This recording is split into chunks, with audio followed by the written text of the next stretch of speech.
Le marché de l'aérien va doubler en 20 ans. Des perspectives évidemment encourageantes pour Airbus et Boeing, alors que s'ouvre lundi le salon aéronautique du Bourget. Axel de Tarlé, ça veut dire qu'il n'y a plus un seul nuage à l'horizon pour les constructeurs aéronautiques, c'est ça ? Eh bien écoutez, non, il n'y a pas un nuage, on ne va pas se forcer à s'inventer des problèmes. L'aérien est un marché en pleine expansion et sur ce marché en pleine expansion, les positions d'Airbus sont très solide. Et qu'est-ce qui vous permet de dire que le marché va doubler en 20 ans ? Alors, c'est ce que disent Airbus et Boeing, et ce, grâce aux pays émergents. Le marché intérieur chinois va devenir le premier marché aérien au monde, parce que l'essentiel des vols se font à l'intérieur d'une même zone. Donc le deuxième marché au monde, ce sera le marché, c'est le marché américain, suivi par le marché européen. Les vols transatlantiques arrivent en 4e position. Aujourd'hui, dans le monde, vous avez 22 000 avions. Dans 20 ans, il y en aura 44 000. D'ailleurs, il n'y a qu'à regarder Airbus.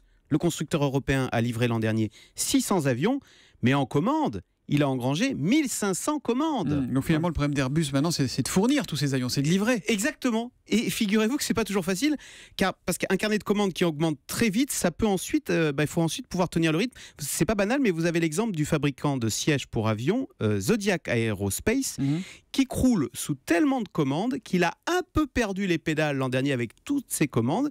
Et du coup, il s'est retrouvé incapable de livrer en temps et en heure, ce qui lui a valu des pénalités de retard. Mais voilà. Axel, les Chinois, est-ce qu'ils vont pas se mettre à fabriquer leurs propres avions du coup ? Alors bien sûr, vous avez, ça c'est la grande peur, le constructeur chinois Comac qui travaille actuellement à la fabrication. Alors pour l'instant, ils en sont d'un petit avion de 100 places, mais Airbus et Boeing, on va le dire, ont quand même beaucoup d'avance, 1 ou 2 générations.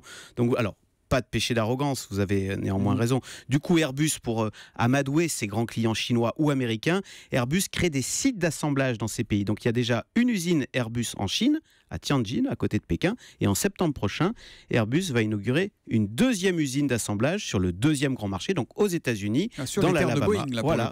Dans l'Alabama, pour que ce soit un Airbus made in USA. Donc comme vous le voyez, tout va bien.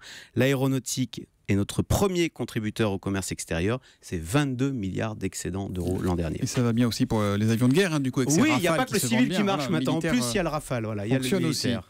Le Zoom Echo, tous les matins après le journal de 7h avec Axel de Tarlé.